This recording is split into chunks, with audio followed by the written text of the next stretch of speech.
E não se esqueça de se inscrever aqui no canal dos sócios. E também curtir esse vídeo para não precisar te xingar. O que essa redução de juros no mundo, ela traz, por exemplo, para países emergentes, né? Falando aqui mais especificamente de Brasil, essa inflação para baixo, né? Que você comentou, traz o que traz de movimento para os mercados? Bom, primeiro, que com uma inflação mais controlada e com as expectativas mais controladas, você não precisa ter um juros tão alto, né? Então, acho que o primeiro ponto aqui que é claro, é que já é meio quase um consenso, quase não, um consenso no mercado, inclusive o Banco Central já deu a entender, que o Brasil não precisa mais de um juro a 13,75, né?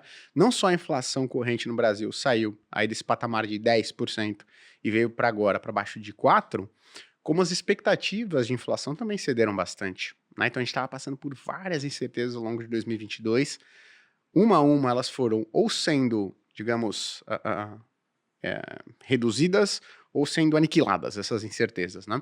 Então isso abre um espaço para que as expectativas de inflação também sejam mais baixas. Então, tô com uma inflação corrente mais baixa, tô com uma expectativa de inflação mais baixa, não tem para que eu ter um juros tão alto, né? E a atividade econômica não está lá essas coisas.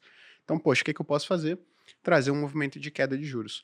Quando você traz um movimento, você precifica um movimento de queda de juros, os juros futuros caem, você abre espaço para que alguns ativos de risco apresentem uma performance positiva. Então, a gente está no início de um movimento em que esse ciclo de alívio da política monetária, né, ciclo de queda de juros, está abrindo espaço para os ativos de risco apresentarem bom desempenho. É sempre importante lembrar, né, os ativos de risco eles mostram preço de alguma coisa, no caso das ações, de empresa, de negócios, então expectativa de lucro, de resultado das empresas, no caso dos imóveis também, no mercado imobiliário, no caso dos ativos de renda fixa, na expectativa de lucro futura desses ativos pré-fixados, indexados à inflação. Mas o primeiro ponto, mais claro, né, falando mais de investimentos, é que isso abre espaço para que a gente observe aí altas relevantes que já começaram no mercado aí mais de ativos de risco, né?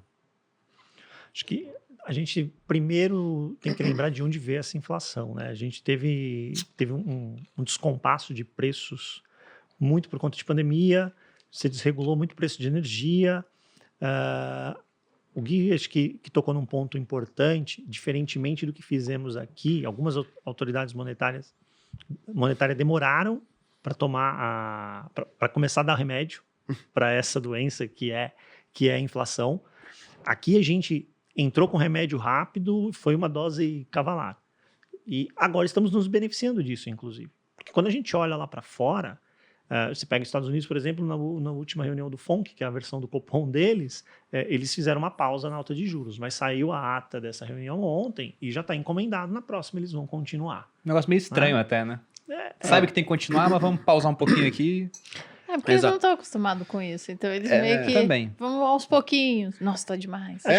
Tem alguns aspectos importantes, porque o efeito da política monetária na economia, ele tem sempre um lag, né? Sim. Um lag aí de um ano e meio, a depender do desenvolvimento dessa economia, né? Quanto mais desenvolvida, mais rápido é esse efeito, né? Uma das razões da pausa é vamos verificar o efeito do que já fizemos. Ver se os bancos vão continuar quebrando. Exato. Mas também você tem outros aspectos de vamos ver como é que está o restante das economias no mundo. Você pega, por exemplo, a economia chinesa, que é a segunda maior economia, alguns dados mostram já uma perda de fôlego da reabertura econômica que ela teve da pandemia. O pessoal estava esperando que esse fôlego não fosse perdido tão rápido e ela já vem perdendo fôlego, né? Então a gente vê, por exemplo, commodities, minério de ferro vindo para baixo, né? E isso ajuda a inflação por aqui também, né? Isso rebate em inflação nos países em desenvolvimento. Então a gente lembra desse histórico de inflação, da onde ela veio, o remédio começa a fazer efeito, e aí para os ativos de risco, foi o que o Guilherme colocou, tudo que ativo de risco quer é juro um pouco mais baixo, para ver o capital efetivamente ir para o campo produtivo, né? E a gente viu segundo trimestre no mercado local, lá fora também, mas especialmente no mercado local, a gente destravando o valor de muita coisa em ação, em fundo imobiliário, os próprios títulos públicos fechando taxa. Então a gente começou a ter um clima mais positivo e como durou um trimestre, não foi o que aconteceu, por exemplo, no final do ano passado, perto das eleições, quando a gente teve um mesinho ali que foi bacana, mas depois já perdeu o fôlego. Agora não, agora a gente já começa a vislumbrar, até pelas expectativas futuras, que a gente vai entrar num ciclo mais virtuoso para os ativos de risco, sim. E até pegando esse ponto desse início de ciclo de queda dos juros, se a gente pensar na Selic. Porque se a gente pega os outros títulos todos, já estão caindo, né? Perfeito. São 120 dias de queda de taxa. Inclusive, eu anotei aqui, por exemplo, pegando o título mais longo que a gente tem hoje, que é o Renda Mais 2065, que não é igual aos outros títulos, que o ano é o seu vencimento. No Renda Mais, que é aquele título que você vai pagando, ele vai acumulando e depois ele começa a te pagar mensalmente durante 20 anos. Então esse título vai acabar de vencer, porque ele tem quase que um vencimento mensal, em dezembro de 2084. Eu terei 95 anos. Eu tô pensando em comprar esse título com uma missão de vida, ver ele vencer, entendeu? Depois disso eu posso falecer. Entendi. Inclusive, eu nem sei se vai ser o real, né, cara? Porque é tanto tempo pra frente, é muita coisa. Mas como ele tá muito distante do seu vencimento, ele tem mais espaço para variar. E a taxa dele, ela saiu de 6,55, se eu volto o período até janeiro, que foi quando ele começou a ser oferecido basicamente, para 5,58. Ele subiu 57%. E a Selic nem começou a cair ainda.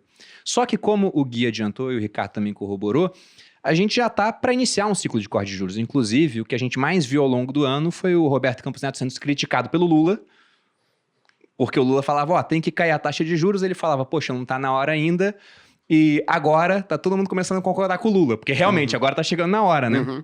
Então vai ter que começar a cair os juros. Mas a pergunta que eu faço é, até que patamar vocês acham que os juros devem cair? Porque eu até vi um comentário, acho que foi seu, Gui, de que a gente tende a subestimar tanto os ciclos de subida quanto os de queda. Perfeito. E o de subida a gente viu na prática, porque se a gente vai lá no relatório, no Boletim Focus, do começo de 2021, a expectativa da Selic, que era 2% naquela época, para o final de 2021, era parar em 3%. E foi acima de 9%. E agora, se a gente olha a expectativa para a Selic, principalmente, né, num horizonte mais longo, final de 2024, estão colocando em 9,5% no Focus.